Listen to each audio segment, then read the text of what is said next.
नमस्कार विद्यार्थी मित्रांनो, आज लोकप्रशासन विभाग BA द्वितीय वर्ष मी प्राध्यापक सुदीप दिंडे या ठिकाणी आज आपण प्रामुख्याने NGO नॉन गव्हर्नमेंटल ऑर्गनायझेशन यांची व्याप्ती ही या ठिकाणी बघणार आहोत। आपण बघतो सर्वात महत्त्वाची जी NGO ची व्याख्या केलेली आहे ती वर्ल्ड बँकेनं एक महत्त्वाची अशी व्याख्या आहे। या व्याख्येच्या अनुषंगाने खूप मोठ्या प्रमाणावर हा या ठिकाणी NGOचा अर्थबोध होण्यासाठी आपल्याला निश्चित प्रमाणात मोठी मदत होते असं मी म्हणेन। या ठिकाणी या नॉन गव्हर्नमेंटल ऑर्गनायझेशन अशासकीय संस्था या व्हॉलंटरी ऑर्गनायझेशन्स याची या संदर्भात वर्ल्ड बँकेने असं म्हटलेले आहे की ना नफा तत्वावर कार्य करणारी अशी संघटना साधारणपणे ही सामान्यांचे जनसामान्यांचे दुःख अथवा त्रास किंवा त्यांच्या समस्या दूर करण्यास त्याचबरोबर गरिबांचे हित साध्य करण्यासाठी पर्यावरण संरक्षण, मूलभूत सामाजिक सेवा सुविधा पुरविण्यास व सामुदायिक विकास साध्य करण्यासाठी आवश्यक त्या सर्व क्रिया प्रक्रियांचा पाठपुरावा करणारी जी संघटना असते त्याला NGO किंवा नॉन गव्हर्नमेंटल ऑर्गनायझेशन्स अशासकीय संस्था असं आपण या ठिकाणी म्हणतो। वर्ल्ड बँक काय म्हणते, ना नफा तत्व म्हणजे या ठिकाणी कसल्याही प्रकारचा नफा कमवण्याचा उद्देश न ठेवता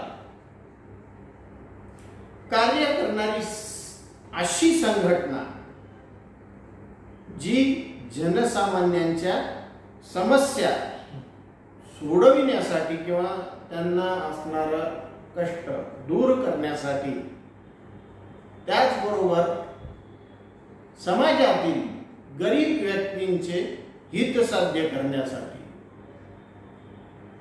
सोबतच पर्यावरण संरक्षणाचे त्याचबरोबर मूलभूत सामाजिक सुविधा पुरविण्याचे व सामुदायिक विकास साध्य करण्यासाठी ज्या ज्या काही आवश्यक क्रिया प्रक्रिया कराव्या लागतात त्यांचा सातत्याने पाठपुरावा करणारी अशी संस्था म्हणजे अशासकीय संस्था होय।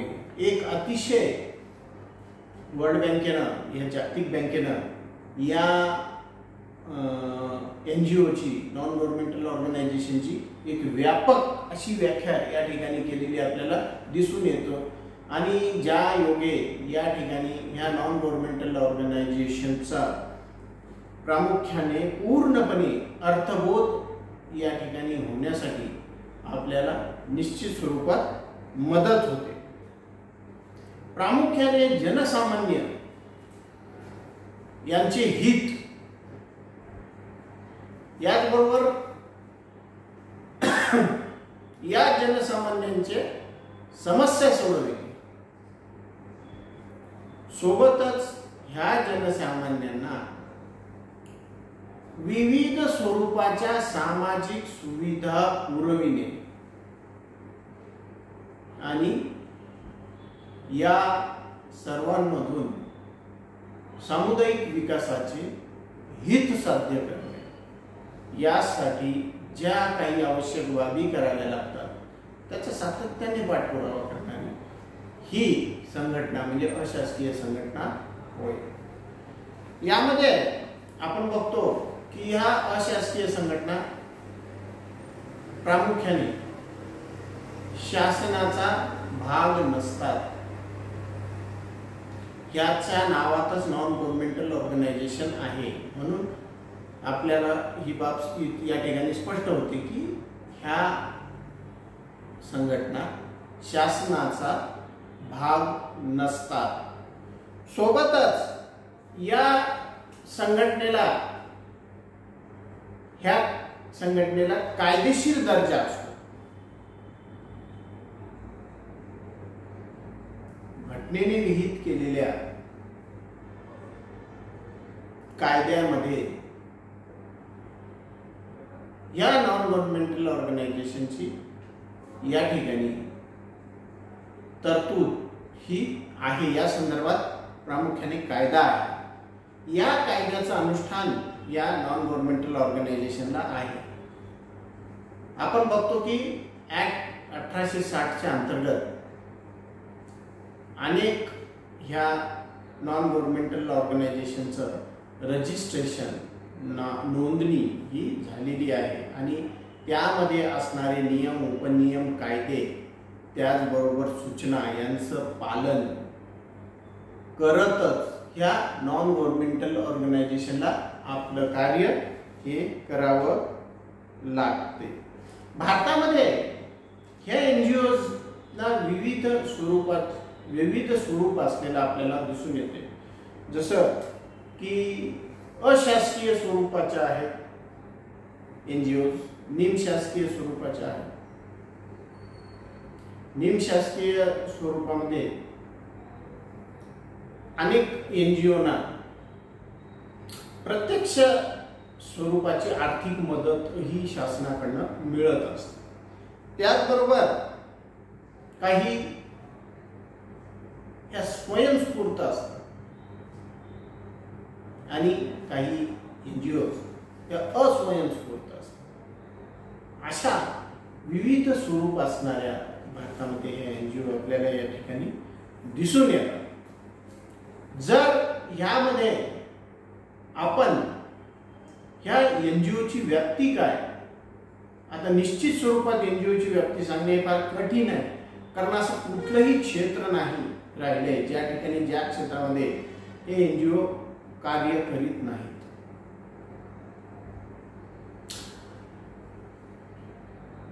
मानवी हक्क ही बाब तर एकदम सामायिक होऊन बसली.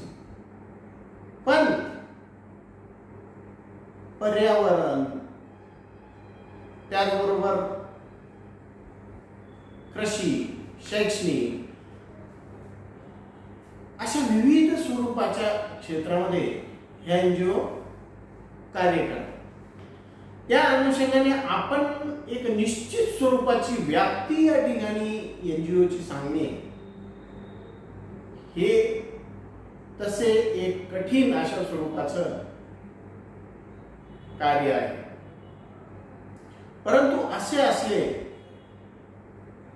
तरी यामध्ये आपण ह्या NGOची व्याप्ती स्पष्ट करण्यासाठी काही एक सामायिक आणि ठराविक मुद्द्यांचा आधार घेतलेला आहे, ज्या अनुषंगाने या अभ्यासक्रमाच्या दृष्टीनं आपण या ठिकाणी ह्या NGOची व्याप्ती ही या ठिकाणी स्पष्ट करू शकतो. यामध्ये आपण बघतो की NGOच्या माध्यमातून मोठ्या प्रमाणावर सामाजिक सुरक्षा आणि त्याचे उद्देश हे साध्य होण्यास मोठ्या प्रमाणावर मदत झालेली आपल्याला दिसून येते.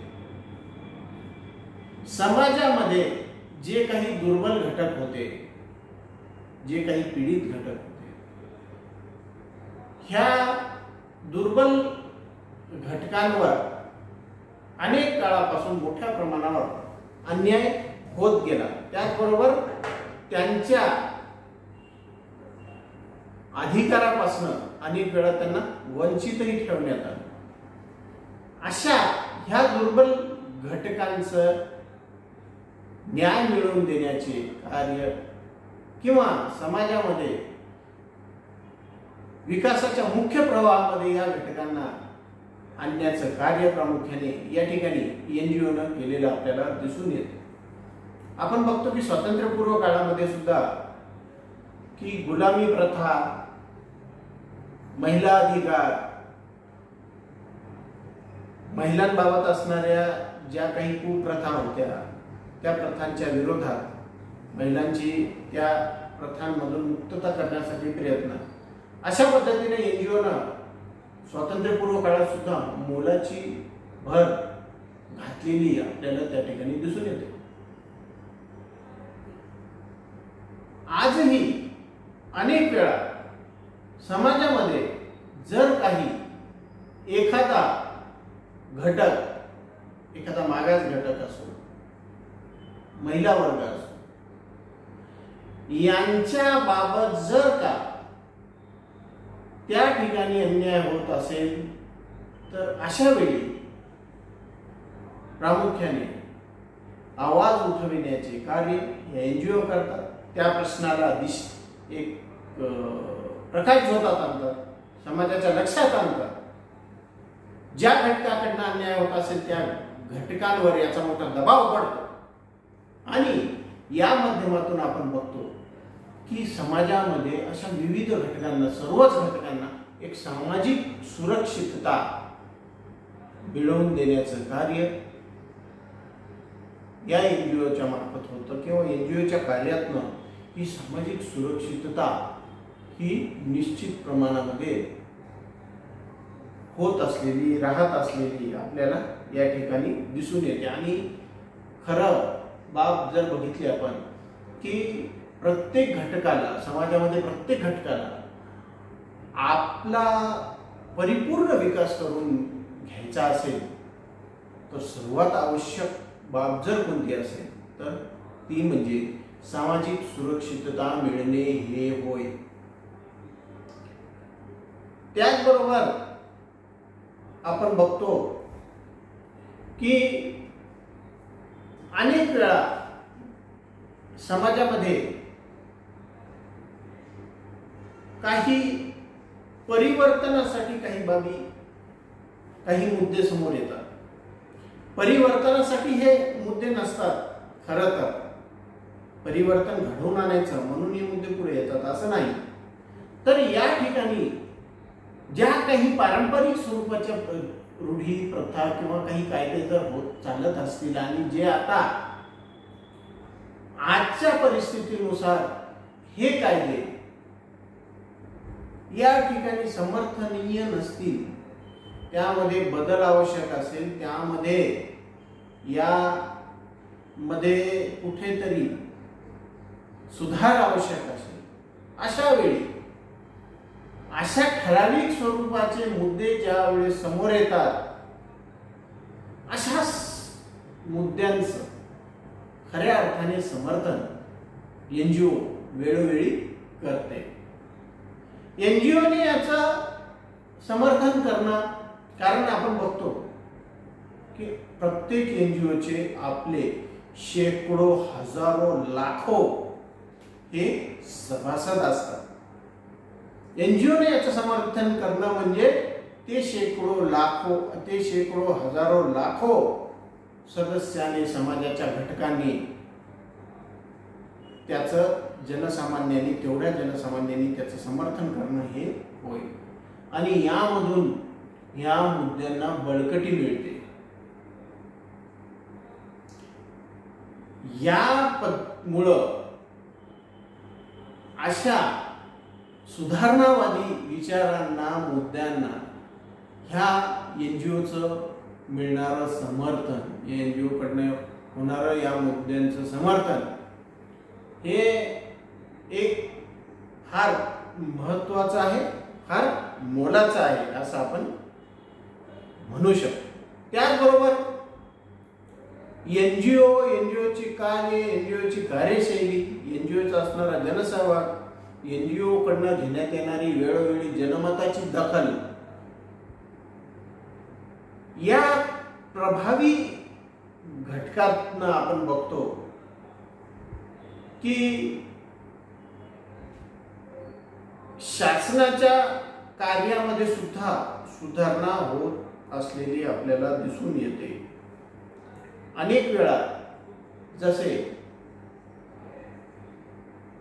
काही योजना शासनामार्फत जनसामान्यांच्या हितासाठी या येतात, तयार करण्यात येतात, राबविण्यात येतात, परंतु त्याला खरं तर इतका विलंब होतो आणि अनेक वेळा तर असं होतं की जे काही प्रत्यक्ष लाभार्थी आहेत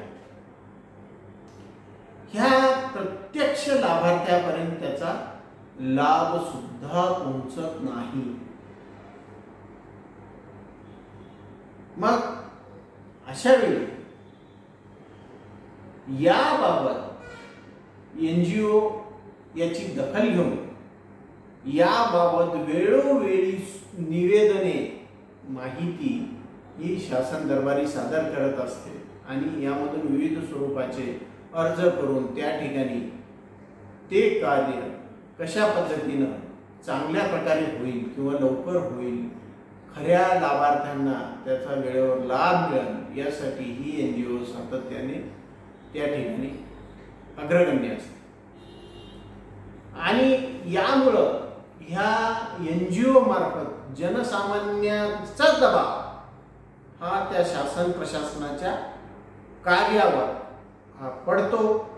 त्यामध्ये निश्चित प्रमाणामध्ये शासनाला, प्रशासनाला आपल्या ह्या कार्याला वेग देऊन ते कार्य वेळेत तडीस नेण्यासाठी भाग पडते.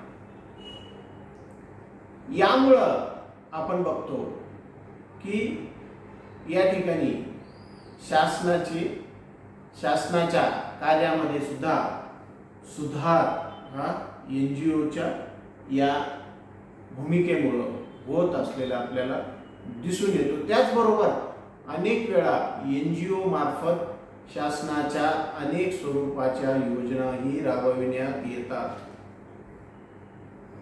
त्याचा प्रत्यक्ष कारण ह्या NGOचा आपल्या क्षेत्रामध्ये प्रत्येक त्यांचे सभासद, लाभार्थी, नागरिक यांच्याशी चांगल्या प्रकारे संपर्क असतो आणि अशा वेळी प्रभावीपणे ह्या बाबी NGO ह्या त्या आपल्या क्षेत्रामध्ये राबवित असतात आणि आपल्या क्षेत्रामध्ये प्रभावी राबवल्यामुळे शासनाचा उद्देश हा फार प्रभावीपणे आणि वेळेत या ठिकाणी साध्य होत असलेला आपल्याला दिसून येतो.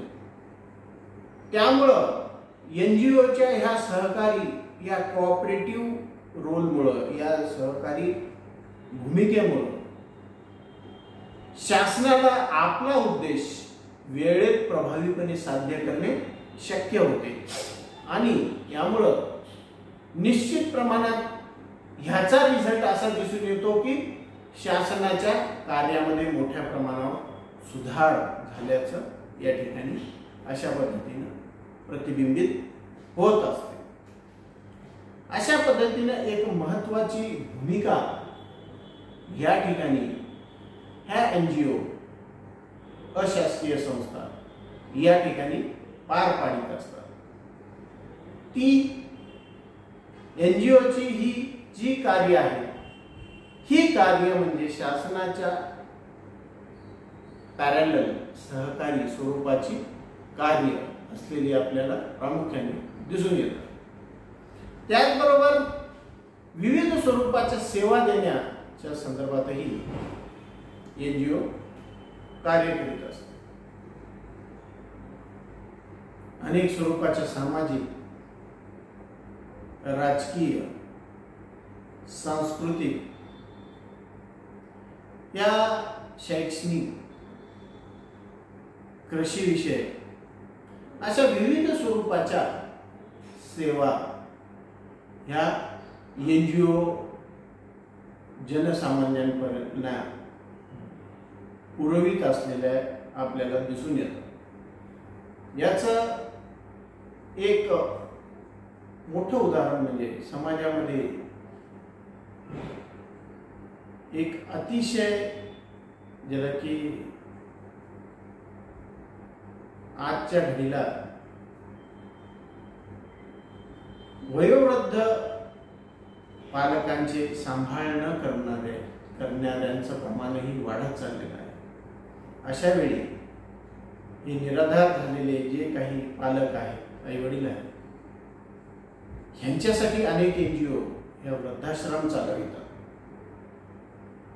आणि ह्या वृद्धाश्रमामध्ये त्या निराधार पालकांचं संगोपन हे होत असलेलं आपल्याला दिसून येतं. या एकाच उदाहरणावरनं आपल्याला NGO ज्या सुविधा पुरविते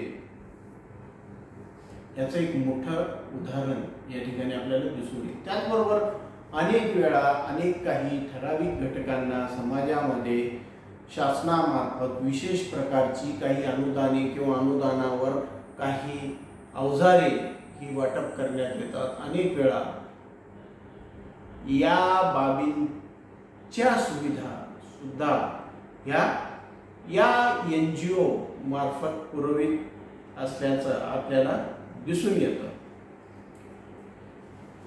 NGOची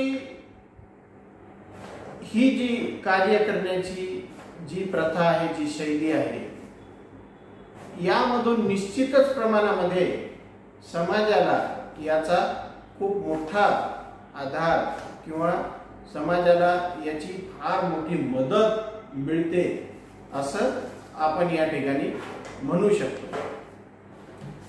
या NGOच्या कार्यामध्ये सर्वात महत्त्वाची बाब की यामध्ये मोठ्या प्रमाणावर जनसहभाग असतो आणि जनसहभागामुळे यांचं कार्य हे अधिक प्रभावीपणे दिसून येतं.